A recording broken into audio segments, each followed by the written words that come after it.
So yeah, just sorry to introduce myself a little bit. So my name is Emily Stannard. I am the Extended Essay Coordinator at Bradfield College. And just on this slide, you can see a little bit about where I am. Work in a very beautiful setting.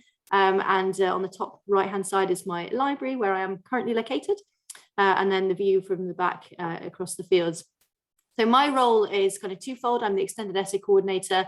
I'm also the head librarian here as well. So I'm an information manager and I'm a qualified librarian. But I also do a little bit of, I would call myself a sort of teacher librarian in terms that I teach extended essay skills and things. And I am also currently chairing the ICEE, which is the International Collaboration of the Extended Essay. And since the pandemic started, we have myself and a number of colleagues from across the world actually have been promoting extended essay and running online Zoom sessions, workshops with DP1 students, just to help them with kind of skills and also to help supervisors and EE coordinators understand a bit more about the extended essay and their particular subject. So that's a bit about me. Thank you. Thank you, Emily. Please bear in mind that this workshop has been produced independently of and not endorsed by the IB. It is not intended to be a replacement for official IB workshops. Views and opinions expressed by Emily are personal, based on experience, and should not be construed as official IB guidance. Before we begin, a few quick housekeeping points with regards to today's session. So we request you to switch off your videos and put yourselves on mute. If you have any questions, please put those in the question tab. At various times, we will ask you to pause and reflect. You can use the chat feature to interact with us. While typing into the chat box, please select to panelists and attendees. We thank our speaker for generously sharing their learnings in the DP Thinkathon. All right. We would also, finally, don't forget to share your learnings for this session using the hashtag DP Thinkathon and tag Toddle across social media. Without further ado, over to you, Emily. Thank you very much. Okay, so we've got quite a lot to get through in this session. So I'm going to probably go quite fast, but if anyone has any questions, again, just pop them in the chat and we will give an opportunity for me to answer those towards the end. So the learning objectives for this session. Really, I'm going to give you a brief overview of the extended essay. I'm going to talk a little bit about approaches to teaching and learning, but the predominant kind of bulk of this session is the assessment criteria, and we're going to look at that in some detail. We're going to look at the RPPF form and then understand the grade descriptors, and I'm going to give you sort of my final thoughts and tips. Okay, so the overview of the extended essay, and this is what I share with my students anyway. It's obviously a core part of the IB Diploma. It's up to 4,000 words long. It's up to, the examiner won't read any more than 4,000 words of the essay, so they cannot be over 4,000 words. It's got to be driven by the student. It's an independent project. It takes up to 40 hours of research and writing time. Realistically, maybe the students may spend a bit more time on it than that. Just depends on their subject area, but they say approximately 40 hours of research and writing time. Obviously, it's compulsory. It's externally assessed, which is different to some of our sort of A-level ones. So extended project qualification in the UK, for example, is internally assessed, but it's externally assessed. They go out to external assessors for assessment. And an E grade, obviously, is a failing condition, and that means that the student will fail their diploma if they do not either do not submit an extended essay or they receive an E grade. It's fundamental to the IB core because, it's an opportunity to show students knowledge. I say to them, this is a really good opportunity to get into something that may perhaps is either on your course or is you want to go deeper into a particular aspect of that, or you want to choose something completely different and you want to really apply your knowledge and understanding. And it's something that they must be interested and enthusiastic about because it's quite a long haul, obviously. It helps their development of their high-level thinking skills of analysis, evaluation, and intellectual creativity, which will suit them for the diploma and other parts of the diploma. And it helps them to develop research skills, obviously, as well as critical and analytical writing skills. So it's all really, really good and things that can be transferred around the rest of the diploma programme. A bit of practical guidance from me. It's really up to each school to decide on the timeline of the extended essay. I know that quite a few coordinators struggle with getting a timeline that works. It's taken us quite a few years to get it into a way that we're happy with at our school. Most schools tend to run the EE from term 1 in DP1 through to term 1 in DP2, maybe sort of term 2 to term 2 also, but it tends to cross DP1 and DP2 generally. Just so that it doesn't interfere with other IAs and things that are going on. The EE coordinator really needs to work very closely with the IB DP, sorry, that's a typo for me, IB DP coordinator to ensure the timeframe doesn't impact the students too heavily. So we look at a 2-year timescale, we look at a whole calendar and we put in assessment points for each subject, and we make sure that the EE doesn't interfere too much with student workload. We try and kind of ease the burden. So plan it across a 2-year program. And for me, I mean, I would say this being a librarian, but the librarian is absolutely key and central to the EE process because it is a research project, and the librarian will know they have the time and the skills to dedicate to teaching the students where to find information, how to find it, how to access it, and how to use it, how to read it, how to understand it. So it's really important that the library service and the librarian is absolutely central to the EE. So something else, all single DP subjects at either standard level or higher level can be used for an EE. I quite often get asked, can a standard level be done at DP? It's up to the school, it's whatever your school decides, is what you want to do. We tend to prefer higher level subjects for EE, but sometimes a student has got a real passion for a particular subject area because they're connected to the subject and they're doing it at standard level. It's a particular topic area they really like. So we say, okay, if you want to do it, then you can do it. But, it's up to you to find out the information, find out the concepts, learn more about it. Plus, there's a number of interdisciplinary EEs for the EE. So you've got literature and performance, and you've also got world studies. It should be mentioned that environmental systems and societies is a standalone DP EE as well. And a world studies one, it should be a combination of 2 diploma program subjects. So I'm going to talk to you briefly about world studies extended essays because I won't go into detail because obviously you could attend a webinar on world studies on its own. I quite like them because it's an in-depth interdisciplinary study of an issue of contemporary global significance. So the key features of a world studies essay, it's got to be obviously got to have a clearly framed research question that addresses a global issue. So it can't just be something specific to your particular country. It's got to be a global issue through a local contemporary example. So for example, dengue fever transmission in Hong Kong. Contemporary means it has to be within the student's lifetime. That's really, really important. It's got to be something that's happened in their lifetime or something that's ongoing happening in their lifetime. And it's something that integrates 2 IB subjects. So you use sort of 2 subject lenses to approach your topic, your research question. So World Studies EE has to fall into one of these categories. The 6 categories, so you have a quick look at these. You can find them on the IB pages anyway. So some examples, one I had last year, to what extent the effects of the proxy civil war, the cause for the exacerbation of the cholera outbreak in Yemen. So got an A grade. It was a great piece of work that she did. She initially started looking at Haiti, then decided that actually Haiti was a sort of foregone conclusion. So she changed it to Yemen. She looked at this through biology and geography lenses. Economic benefits of cruise ship tourism outweigh its negative impact on the marine environment of the Bahamas. Again, another great world studies essay using economics and ESS, I think this one was, so the 2 kind of subject lenses. And then another one that we've had this year, to what extent were the measures taken by people in the UK in response to the COVID-19 Spanish flu pandemic effective? So it's an interesting one which combined biology and history, which is not one that I'd seen before, but was done relatively effectively.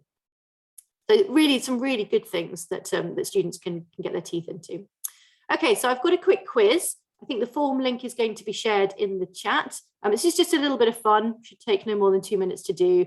And it's just pulled from kind of my sort of statistics from the IB statistical updates. So if you have a little look at the form and just fill it in at your leisure, and we'll carry on. I'll go through the answers in about 1 minute's time.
Right, okay, because I don't want to spend too long on it, I'm going to go through the answers now. So if you said the most popular subject was history, you are absolutely correct. It tends to be the most popular subject across the world for IB students, certainly reflected this year with our cohort. Most of ours want to do history. Highest number of E grades, interestingly, is also history, which, you know, statistically is probably accurate. If you've got the highest number of students doing it, highest number of E grades comes through there. Highest number of A grades is in English A. So, you know, most students are writing their language and literature in their A language. Tends to be English because it's the, again, most popular language, but that's the way it is. The subject area with the highest number of combined A and B grades is, interestingly, is mathematics.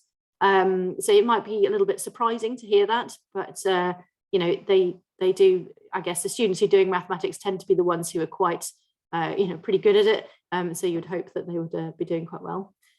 So about just over 88,000 students took the IBDP in May. So the answer is 60 to 90,000. And then 14.85% of these students got an A grade. So it's approximately 15% of the students got an A grade. So just to say, it's not beyond the realms of possibility to be able to get an A, but it is quite hard work. And so part of this webinar, it really is going to be showing you, you know, how to access those higher assessment criteria. Okay, just a quick one on approaches to teaching and learning, just because people ask me about this quite a lot. So the EE covers a lot of the skills that are, you know, are based in the approaches to teaching and approaches to learning. So you'll see that the EE is based on inquiry. Obviously, it's focused on conceptual understanding. You know, a world studies essay will be developed in local and global context. Not so much teamwork and collaboration, obviously. You know, in terms of the assessment, it's, you know, just a kind of formative assessment. Approaches to learning. So, you know, all of these are really important: research skills, thinking skills, communication skills in terms of how they communicate it via the written word. Perhaps not so much social skills, but self-management skills, absolutely, organization, effective skills. So the EE really picks up on a whole range of these different skills. And these are the sorts of skills that you want to be trying to communicate to your learners, really. So, you know, especially in terms of their approaches to learning. So I've got a quick Padlet, which, you know, you can fill out as we go along. This is just a very open-ended, how can we develop a culture of research and inquiry that supports the extended essay process? So, you know, the moderator will put the link to the Padlet in the chat. Please do fill that in at your leisure. And, you know, it's just an open-ended question. You know, it's something that we need to think about. How would you do it as your school? How are you doing it as your school? Okay, I have got questions on anything we've covered so far. I'm conscious that I'm going quite quick and I only have 40 minutes left. So what I think I might do is I might at this stage just move on, because we do have quite a lot of major things to cover. So please do, if you've got any questions, again, just pop them in the chat. The moderator will kind of collate them all. And anything that I don't manage to answer in this session, I'm sure she can send me a list and I will happily respond and we can post that somewhere. Okay. So let's move on to the really important stuff, to the assessment criteria, which I think is really key. So the assessment criteria for the extended essay, it's really important, particularly if you're an EE coordinator or you're a supervisor, that you understand the assessment criteria.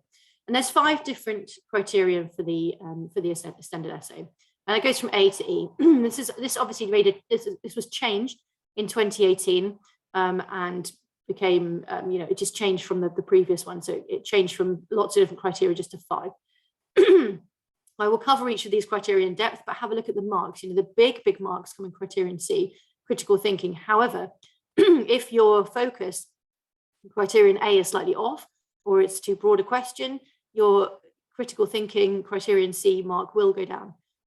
So it's important to know how the criterion works together. What I say to the students as well is that Criterion D and Criterion E really have very little to do with the content of the essay and more to do with the presentation and your own kind of engagement with the process. And so Criterion D and Criterion E is the marks that the student will need to get in order to pass the extended essay. So for me personally, I'm really heavy as a coordinator. I say Criterion D and Criterion E is really where I can help you. Criterion A to C is very much where your supervisor can help you. The EE examiners apply the criteria by using a best fit model. So that means that they will look at the grade descriptors and the descriptors for each criterion, and they will roughly assume, is it falling into this one? Is it falling into this one? And obviously we'll look at that in a minute anyway. The generic assessment criteria used with subject-specific interpretation. So each subject guide will have what it means within each kind of assessment criteria. So if you look at the IB guidance on particular subjects, say mathematics, it will have interpreting the assessment criteria, and that's really where the student and the supervisor need to be very key and very, understand it, what that means to them in their subject. The examiners will try and find a descriptor that most accurately conveys the level attained by the student's work. The student may meet 2 or 3 requirements in a mark band, but the other one requirement may not have been met, and then the examiner would then choose the lower end of that mark band to compensate. So that's basically how it works in terms of the best fit application of the criteria. So let's start with criterion A, focus and method. So this criterion really looks at the research focus, the title, and the research question. So what is the focus of the essay? What is the research question? What is the methodology? How has the student gone about the research, and how the focus is maintained throughout the essay? So that's really key. And you can see here the different mark bands. So again, if I was an examiner, I'd look and say, does this fit into 5 to 6? Is the topic communicated accurately? Is the research question clearly stated? Is it focused? Is the methodology of research complete? Now, if the methodology of the research isn't complete and the other 2 are fine, I might move it down to the top of mark band B, for example. I would maybe give them a 4 instead of a 5 or 6. What it looks like in practice. So the topic, has the topic been contextualized in the essay? Has the student given the context for their research project? So what is it, what's the context? Have you looked at the research already? What's the academic justification for the topic to be studied? So why is it important that this research question be answered? The research question, which I think, and I say to my students, is probably my #1 most important thing about the extended essay. For anything else, the research question has to be good. Is it appropriate for a 4,000-word essay? You're not writing a 100,000-word thesis. You are only writing 4,000 words. It feels like a lot at the time when you're coming to it fresh, but actually once they start writing about it, they'll realize that 4,000 words is not very much really. Is the research question clearly stated in the introduction? Examiners really want to see that it's in the introduction. So it's really important that you make sure that it is there. Is the research question focused based on background knowledge and understanding of the subject area? So making sure that it is focused and it's based on their research knowledge, which is why the research is so crucial. Is the focus maintained throughout the essay? So making sure that they're constantly answering, or you're making points to answer and to back up or argue with the research question. And the methodology, is there evidence of informed source or method selection and or method selection in terms of choosing the most appropriate sources and or methods used for subject discipline to gather information? So the examiner, and I say this to the students, the examiner will, first off, they will look at what the research question is, and then they will probably look at the bibliography and look at the sources. So what is the list of sources that they've used?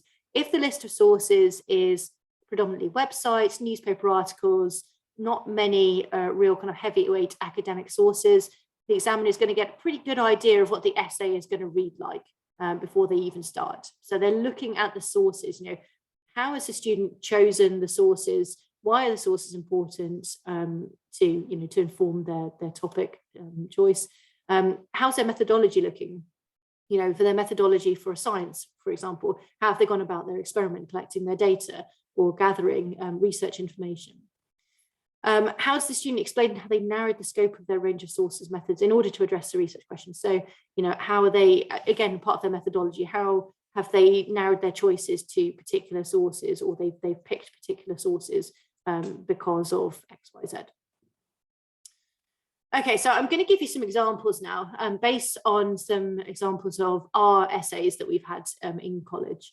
So this was a research question, which was a history one. So to what extent was Kaiser Wilhelm II significant factor in causing the First World War?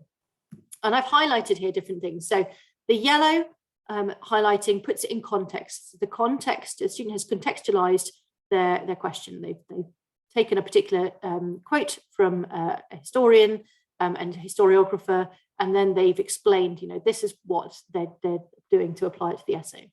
The green is their justification for the study. they both mean that the topic is communicated accurately and effectively. So this is in his introduction. This is his starting introduction.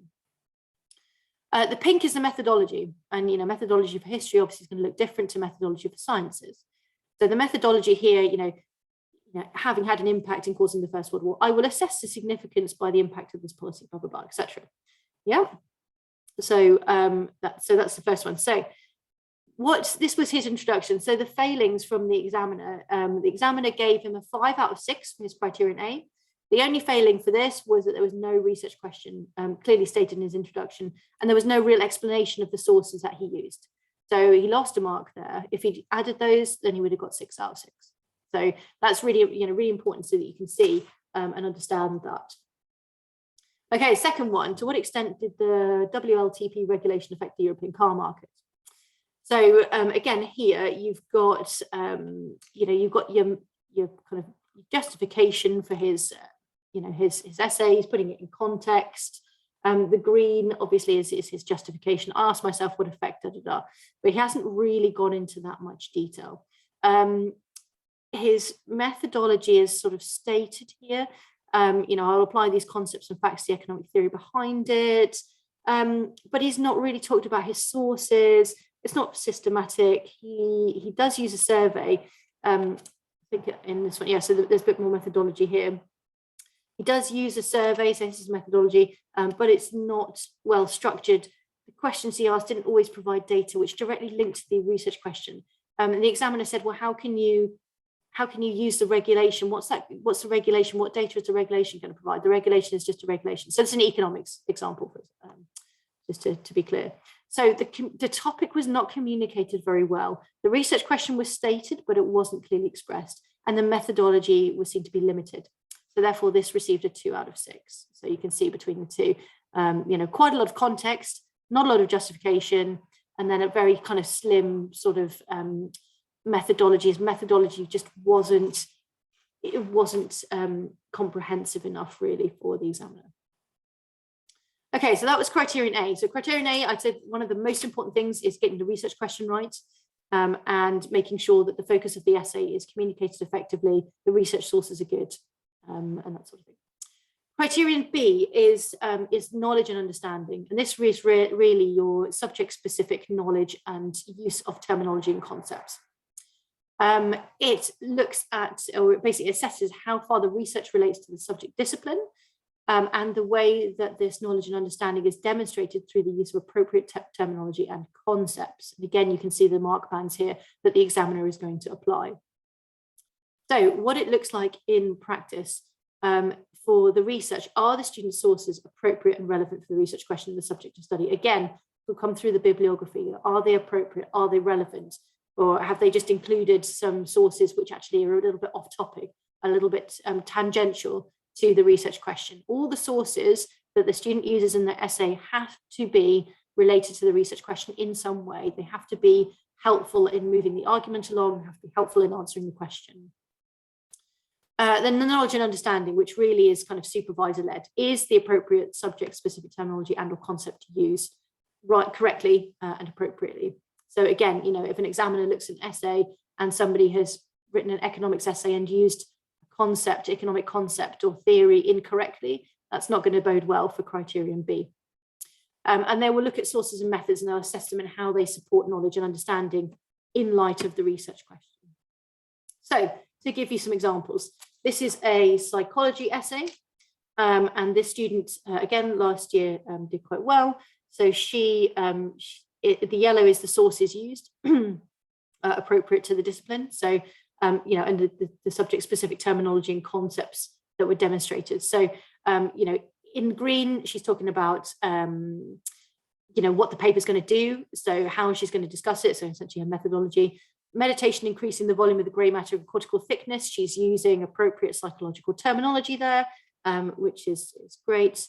And then it carries on. And here in yellow, you can see the sources that she's used here. So she has, she's used quite a lot of different sources, and particularly psychological studies. She's got, Newberg's research, Waterana and Koch. So, these psychological studies, which are really important, she's summarized a bit about what they meant, what their findings are, then, overproduction, hormones, meditation, Alzheimer's disease, lots of good subject-specific terminology and concepts which demonstrate knowledge and understanding. And she got a 6 out of 6 for Criterion B here, because she really used her psychological concepts and theories and studies in a very effective way to answer the research question.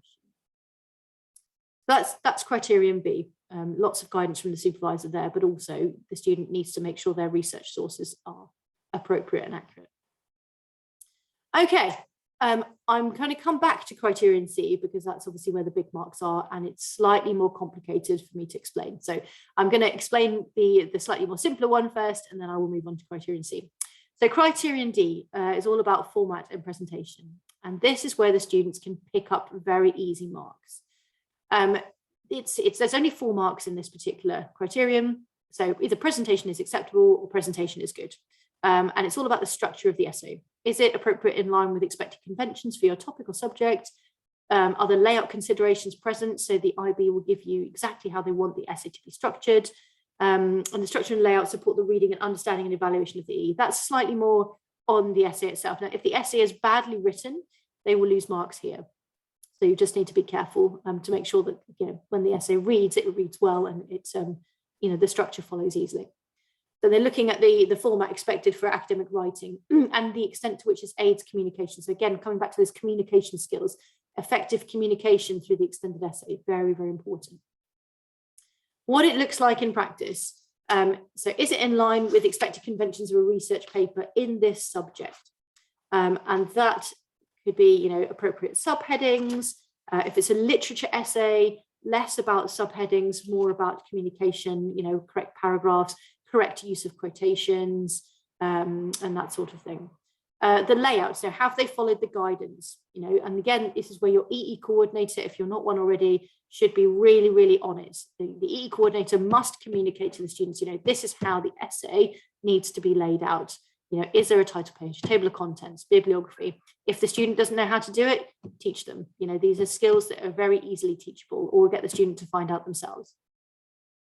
The format, referencing style. Again, referencing is not really assessed so much, but it's looked at by the examiner to be, is it used consistently? Is it correctly applied, to a large extent?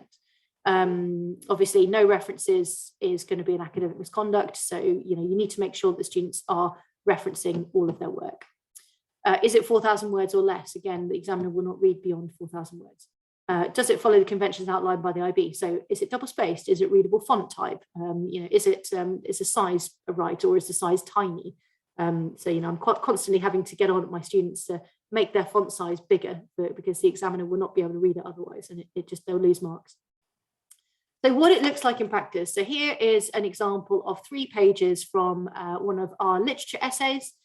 So her title page. On the title page, there must be the title, which is just essentially the topic, and it's got to be not a question. So a study on the theme of parent-child relationships in Sylvia Plath's poetry. And then her research question, which is underneath. How does Sylvia Plath present the theme of parent-child relationships in her poetry? So the research question has to be a question. If it is not a question, it will lose marks. Then which subject they're submitting it under. So this subject, English literature or economics or whatever else. The subject has to be on the title page. And the word count, that's really key as well. So what is the word count? Those are the 4 main elements that you need on an extended essay subject title page. Then you need a table of contents. So again, I teach the students how to do this as part of my role, really. This is how you form a table of contents. This is how you use headings and subheadings in Word effectively. So for hers, she's used particular themes, and there's always an introduction, there's always a conclusion, there's always a bibliography. And then within that, you have kind of themes just to help the examiner understand, okay, they're moving into this now and then moving into that now. Now, these won't be subheadings in the essay because it's a literature essay, but in other subjects, you're likely to have subheadings within the essay itself, just so that it breaks up the flow. But for a literature essay, the convention is very much paragraphs. The essay must just flow because that's a convention of a literature essay. And then finally, the bibliography, nicely done, nice and clear, double spaced, in alphabetical order by author's surname, So I'd look at that. I'm looking at her sources. Her sources are very good. And so this scored a 4 out of 4 for Criterion D. So, this is an example of a fantastic, layout for Criterion D. Here's one that's not so good. So you can see these are 3 different pages. You'll see that there is no title page. There is no table of contents. There is no double spacing. The word count he's put at the end of the essay, and the bibliography doesn't start on a separate page to the conclusion. The bibliography has to be on a separate page, and it's not double spaced. So this did not do well. This got a 1 out of 4 for Criterion D, which really is just not acceptable. I think if you're a good EE coordinator, this was before my time, by the way. If you're a good EE coordinator, you should really be hammering home to these students. This is really important. These are easy marks that may make a difference between either subject grade boundaries or a D&E. So if you want to pass your extended essay, you really need to make sure that you do this correctly. Okay, let's move on. We'll take questions at the end. If you want any questions in the chat, please do put anything in the chat if you want to ask a question. Criterion C, we're going to go straight into this because this is where the big one, the big money marks are for the extended essay. So Criterion C is slightly different to the others. It holds different weightings for different skills. So it assesses 3 different types of skills. It assesses analysis, it assesses discussion, and it assesses evaluation. And these are the higher and research as well, actually. These are the higher order skills. The higher order skills, analysis and discussion and evaluation. Research is one of the lower order skill in this particular criterion. And I'll show you a bit about what I mean by that a bit later on. Now, if the research is considered good, which would be in the 7 to 9 bracket, but discussion and evaluation and analysis are only adequate, which is in the 4 to 6 mark band, the mark band selected will be the 4 to 6 marks, and the mark awarded will therefore likely be about 5 marks because of the weighting of those skills. So the weighting of the skills, because the criteria doesn't necessarily specify these particular skills, but this is how they're going to mark it. They're going to be looking at analysis and discussion evaluation, and those, if they do well in these skills, that is where they're going to get the main marks. For their research, they're just looking at kind of research across the board, their research, how they're using their sources, that sort of thing, is a lower order skill. So even if their research is excellent, if their other skills are lacking in terms of analysis, discussion, evaluation, they're going to get lower marks in that Criterion C. So it's very important to understand that this is what makes the difference between a high marking Criterion C and a low mark. So the critical thinking marks, so it's between obviously 1 and 12 marks, and this is how the marks are banded. So you've got limited, adequate, good, and excellent. And they will look at how far critical thinking skills have been used to analyse and evaluate the research undertaken. And that's really, really crucial. So looking particularly at the students' ability to do critical thinking and how they're using their sources to analyse and evaluate the research that they're undertaking. So what it looks like in practice, how appropriately have the sources or methods been used in the development of the argument? For analysis, how effective is the analysis of the research? Is the analysis focused on the research question? Again, always comes back to the research question. Is the student answering the research question? Are they doing analysis which focuses on the research question, or is it sort of tangential? Is it not really part of it, but it's just off tangent a little bit? Discussion evaluation, is there a clear and reasoned argument in relation to the research question? And is critical evaluation of the arguments presented? So clear and reasoned argument, again, communication, effective communication is really crucial. And it's got to be in relation to the research question. If it is, contextual, or if the student is kind of going off topic a little bit and talking about a background a bit too much, it's not going to be very effective, and it's not going to be clear and reasoned. I've put here in stars, unlikely or unexpected outcomes can also demonstrate critical thinking. So particularly in a science essay, where the student's experiment perhaps hasn't gone as they thought it would go, they can actually talk about that. They can talk about, well, I hadn't anticipated that, but here's some reasons why this might have happened. And perhaps this has changed the direction of my research and changed my changed my thinking on this particular topic. So they can actually critically engage with things which are unexpected or unlikely. And that's okay. Tell them, not to worry if your experiment doesn't turn out the way that you thought it would. It actually gives you a really good opportunity to engage with your analysis, to engage with the sources, and think about how you kind of approach that now. Okay, so examples of critical thinking and Criterion C. So this is a biology essay. Now the yellow, I've highlighted in yellow, is the appropriate method to be selected, and it's explained why. So the Mann-Whitney U-test was chosen. She's chosen, and she's explained why she's chosen it.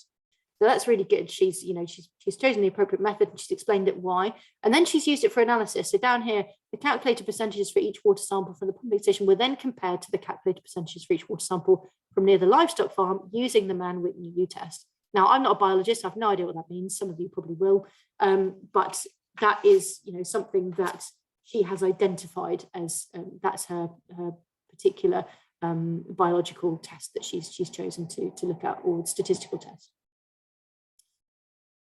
Now, then she then evaluated some weaknesses. She sort of did it in some bullet point format.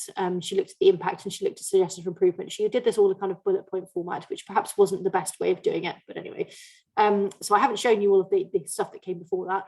But then I've come down to here. So in green shows the discussion and evaluation. We can deduce two possible explanations. This leaves both sites with a comparably low concentration of antibiotic in the water, resulting in no significance. So she's shown, her critical thinking. She's presenting a clear and reasoned argument in relation to her research question, because she's talking about, are they resistant to the antibiotics? And then she talks about this outcome would result in a comparably high concentration of antibiotic in the water, showing no significant difference. So she's linking it directly back to her research question, looking at the antibiotic in the water. So in terms of the failings of this essay, she didn't write about her analysis or statistical test. She didn't present it in the essay, and her evaluation section was a bit limited. So it was just in bullet points rather than sort of written out as a formal section. And therefore that kind of brought the essay down to a good rather than excellent. So this was given a 9 out of 12, because although the research was good, the discussion and evaluation and the analysis are the higher order skills, and they weren't executed as well as they could have been. Okay, so that's why. So it still did really well. I mean, 9 out of 12 is brilliant, but to access those higher marks, she really needed that analysis and evaluation to be better than it was. So though there were glimmers like this, there were glimmers of it, it wasn't kind of sustained throughout the essay. Okay, coming back to our history essay about Kaiser Wilhelm. So this, I've just highlighted here. So in yellow are the research sources and his ability to build the argument as well. So the yellow are the research sources and building the argument. In green is the student evaluation or the analysis, where he says, this made the interview appear. The latter strongly supports the feelings of this are very useful in ascertaining. Okay, so he's wording it very nicely. In pink is his conclusion linked to the research question. From the above, we can see the damaging nature of the Kaiser's remarks and how they worsened relations, thus undermining the balance of power and increasing cohesion of alliances. So his research question is, to what extent was Kaiser Wilhelm II a significant factor in causing the First World War? So, he's sort of saying that this particular aspect of the Kaiser, perhaps lent itself to causing the First World War. So he's directly kind of linking it back to the research question. And following on from there, he carries on, this is in the body of his essay, that he carries on, again, in yellow, his research sources and how he's building the argument. In green, you can see a lot of green, is his student evaluation and analysis. The evaluation and analysis there, he's pondering, he's reasoning, that these are the reasons why. And then in pink, again, his conclusion, which is linked directly to the research question. The Daily Telegraph affair did undermine the balance of power, thus bringing Europe closer to war. And this is all to do with, the Kaiser's remarks and things. So, again, he's linking it directly to the research question. Now, the examiner said that the research is excellent and the approach is analytical and critical, but the odd source wasn't critically evaluated. So there was just a few sources throughout his essay, which weren't critically evaluated. So he got a 10 out of 12, which again, I mean, is excellent, and he did get an A grade. So, you know, so it's just certain things. Okay, moving on to one more. So how does Sylvia Plath present the theme of parent-child relationships? We've seen this one before. It's a literature essay. So in yellow, research sources and building the argument. So it's mostly kind of building the argument. Her research source will be Plath's poetry, so she's looking specifically at the poetry. In green, a lot of green, again, evaluation and analysis, really good stuff. And in pink is her link to the research question, so narrator's relationships with the parents. So the examiner said here that the relevant analysis of the poems that focus, there was a relevant analysis of the poems that focuses on the language and style. The arguments are supported well and reached thoughtful conclusions. Maybe one area where she could have expanded, maybe there was one area that she could have expanded on her explanation. There was just one where the examiner said that they wanted her to expand on it a little bit more. So she actually got 11 out of 12 for criteria C, which again is excellent. And they also said that the research is excellent, the approach is analytical and critical. Oh no, sorry, that was the last one. So yeah, so she, you know, again, just one area where she could have expanded on her explanation. So to drop 1 mark in Criterion C, I'd say is fantastic, really, very excellent. So this is just, you know, just examples from different subject disciplines. I hope that puts it in context for you a little bit as to how to get it. I mean, IB have obviously got loads and loads of exemplars. If you're sort of new to the extended essay process, go and have a look at those exemplars, have a look and see what the mark scheme said, what the examiners said. And the only way that you're really going to get a grip on Criterion C is by reading. And I said to the students, you must read other essays which got A grades, you know, which did really well, because that will show you how you need to write and show you how that you need to effectively communicate, analyze and discuss, you know, based on the sources. So it's a really good way of discussing. Right, let's, oh no, there's a little bit more here, apologies. Again, you know, yellow is the sources, pink is the link to her research question, and green is her evaluation and analysis. Okay, moving on to Criterion E, which is a reflection on planning and progress form. So the last few minutes, I'm going to just focus on this. So Criterion E, again, another place where students can get easy marks. 3 reflections totaling 500 words. The examiner will not read beyond 500 words in Criterion E. This is completely separate to the essay and happens on a particular form. So I always give the students a guide in terms of, you don't have to stick with these particular figures. I think it's useful guidance. First reflection, maybe about 150 words. Second reflection, 150 to 200 words. Final reflection, 150 to 200 words. You really want kind of probably the bulk of your reflections to come in the second and third reflection, really. So the bulk of your work. A maximum of 6 marks can be gained, and it should be a dialogue between the student and the supervisor based on the student's initial explorations of the topic. So if you are a supervisor and you want to run, you're running formal reflection sessions, these are a few things that discussion could include. You talk about the subject requirements, the assessment criteria, make sure the student knows that and make sure that you know that as a supervisor. If there's any ethical or legal implications, you know, particularly if sciences are doing experiments, any need for consent, any possible approaches, any potential problems that they've identified, strategies for developing ideas, expanding the research, probing and challenging questions that help the students focus their thinking, and an outline of the next steps, any next steps that should be taken. I always say, you know, think ahead, like, what are you going to do next? How did you overcome this particular difficulty? Were there any challenges? How did you overcome them? To encourage reflective practice, the best thing students can do really is make notes, lots of notes on what they read, research and discover, thinking about what and how they're learning. So it's thinking about learning, and it can be a bit of a new skill for students. They don't really know how to do this, but just trying to get them to think about, you know, what are you, when you're reading, read critically. What is it? What does it mean? How does it mean? So what is it? How does it relate to your research topic, and how are you going to use it? Any particular challenges, you know, it might be that they're struggling with organization, or they struggle with, you know, maybe reading, or they struggle with understanding particular concepts. How are they going to implement solutions to overcome those challenges? And record any emerging questions from the research. Again, being critical readers, you know, so what, how does, you know, what happens if, all these useful questions that they could use. There's many different ways that they could do this. They could keep a journal, they could mind map, they could just record emerging questions. It's really up to the student as to how they want to keep a log of their reflective practice. Key focus in reflections really is the process, that the process of research and the process of writing.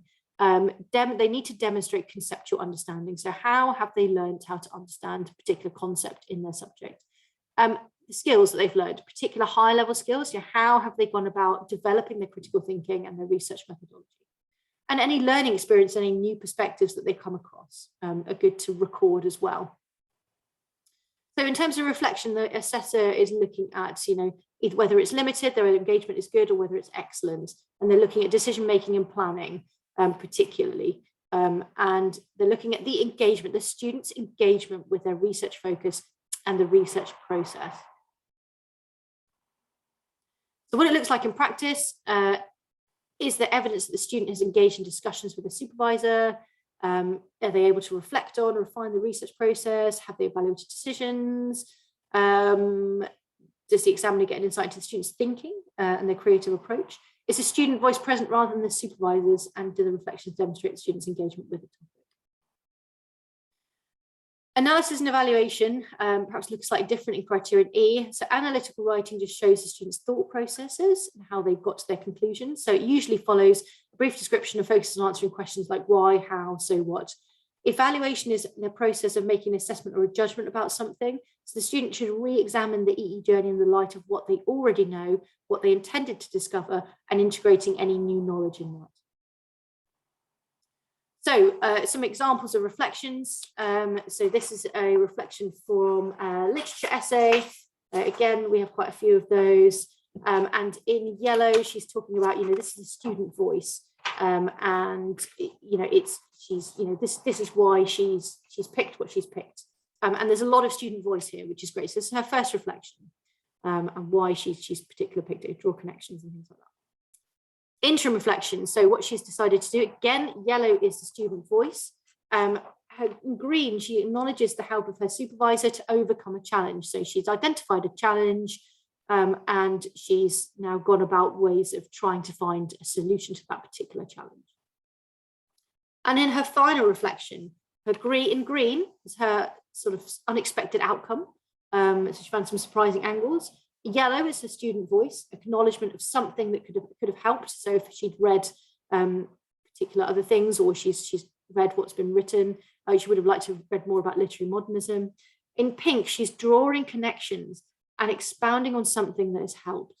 So it's really, really key. And again, you can see her final reflection is the longest one because she's actually gone into detail about it. This student got a 6 out of 6 for her RPPF. Okay.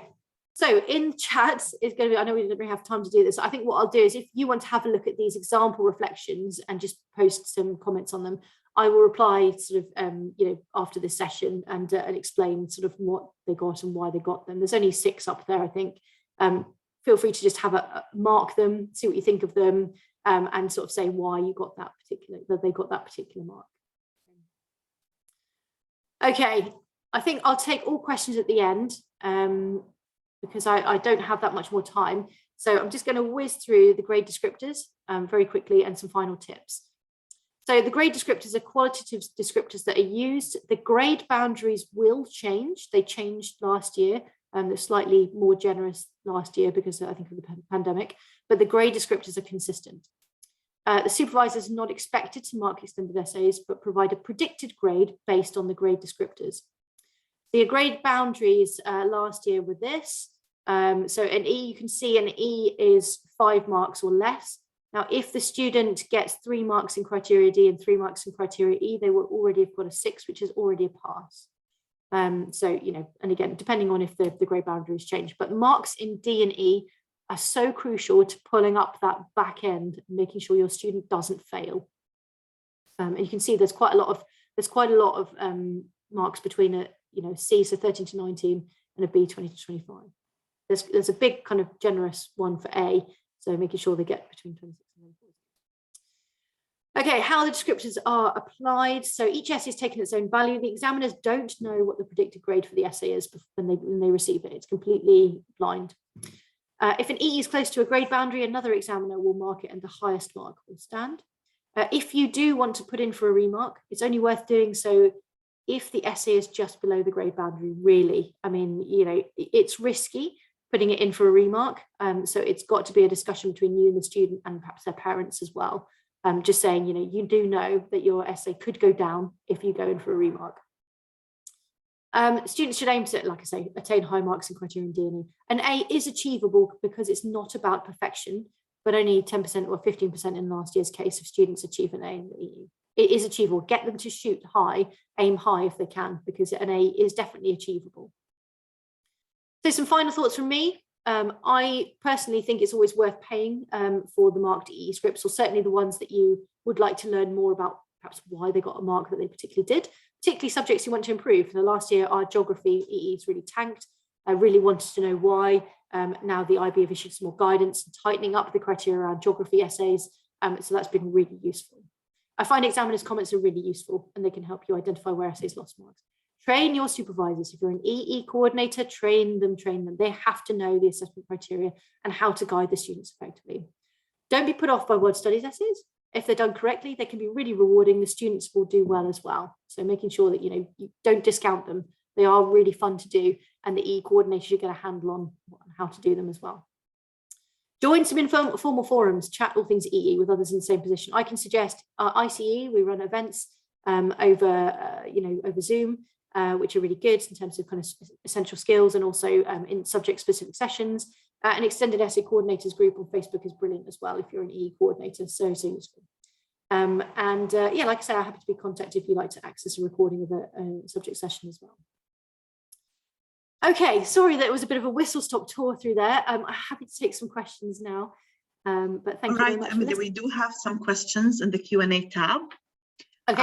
So I'm going to present some of these to you. So one question that came in was, can you discuss internal school timelines to be followed for EE, starting from DP1 to DP2, especially for schools that have just started with their DP program? Okay, yeah, no, timeline is a good one. It's a bit like what I said right at the beginning.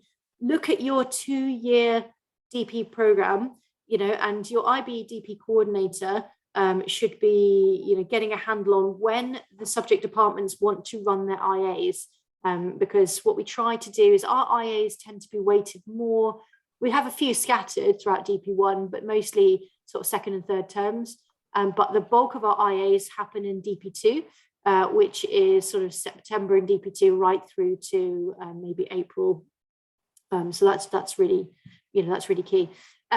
So our EE guide, our EE timeline, we allow the students some time to settle into the DP, because obviously some subjects they won't have started. So economics is a new one, psychology is a new one, for example. So they won't really have had much time to kind of bed into those subjects. We tend to start around November. We introduce the EE then. We then move on to, basically I set them a brief research task. So I get a subject and topic area in before Christmas. They then do some kind of brief research, some wider research on that topic over Christmas. In January, we have an EE essential skills morning with them where we talk about formulating a research question. They formulate research questions. We tend to pick, I then send them to heads of departments. We pick supervisors around February, and then in March, they're really kind of on their way. But I mean, they should be researching before then, but March is really when they start to get going with their supervisor. We then have checkpoints throughout the summer term, making sure that, they're on course with maybe an introduction, maybe they've started their essay, they're meeting with their supervisor, interim reflection around about June time, DP1. DP2, September, submit the final draft, so the full draft, and then they have some time to make some corrections on that. That's when they receive their feedback, make some corrections on that. Everything finally submitted by middle of October, DP2. So it doesn't impact too much on their IAs. Okay, all right. Another question. Do you recommend students to do EEs in the context of COVID-19? Yeah, that's a really good question. It's been kind of discussed quite a lot in various EE forums. I mean, I had one last year, which you saw with the World Studies one with the COVID-19, which I thought was quite interesting. I think as long as it's done well, then it's okay. I mean, I wouldn't necessarily want every student in my cohort to be writing about COVID-19, because I think the EE examiners are going to get overloaded with COVID-19 questions. But if the student is really keen to write about it, I wouldn't say put them off. I would say, let's find a good way we can work with this. Okay, fair enough. The next question is, I had a lot of questions come in with regards to the methodology for EEs in different subjects. So I just want to say that at Toddle, we are currently creating subject-specific guidance for extended essay in the different subjects. So those will be published in the near future. I don't think you can, Emily, at this point, go through the methodology of the different subjects. Yeah. All right. Is it okay to use first person when writing your extended essay? Another great question. I mean, again, perhaps me and my colleagues disagree on this. I think if it is done well in an academic context, it's okay, but too much I throughout the essay will make it not very academic. So I think if you're setting out in your introduction, you could say, in terms of your methodology, I'm doing this, I'm doing that, that's okay. But I would always say to the students, read research articles, research papers in your particular topic, look at how they write, and that is the style that you want to emulate. Okay, so, not I all the way throughout the paper, but, used correctly in the correct subject disciplines, I think is okay. All right, another question came in. Must they discuss the sources in the introduction? Is it enough to discuss them throughout the essay? Yeah, again, perhaps I was a little bit confused in terms of my portrayal of that, but the examiner wants you to put into your methodology, they want to include, you need to include some of your sources. So if you've done a secondary source essay, say like social sciences, humanities, you do need to discuss a little bit about your source selection within your introduction. But yes, absolutely, throughout your essay, you'll need to be using those sources to back up your points, to discuss, perhaps some of those particular studies in more depth. The introduction really is just your approach to the topic, you're putting it in academic context, and your methodology. So how are you going about, have you gone about source selection, in terms of, looking for articles and what you've used and that sort of thing. Again, always, have a look at example essays and see how they've done that. Okay. I think this is a straightforward question. While writing the subject on the title page, should it be written HL/SL? Or HL or SL? Mm-hmm. Is that what you said? Yeah. Yeah. You can, you don't have to. I mean, some of our students do just because they're doing it at a higher level or standard level or whatever. You don't have to. You just put the subject. Okay. And can you explain more about the analysis and the discussion? I can try. So, in terms of Criterion C, analysis and discussion and evaluation are two slightly different concepts. I think analysis is really where you are looking at something and you're using it to answer the question. So, a data analysis, for example, in sciences will look obviously different to analysis in literature.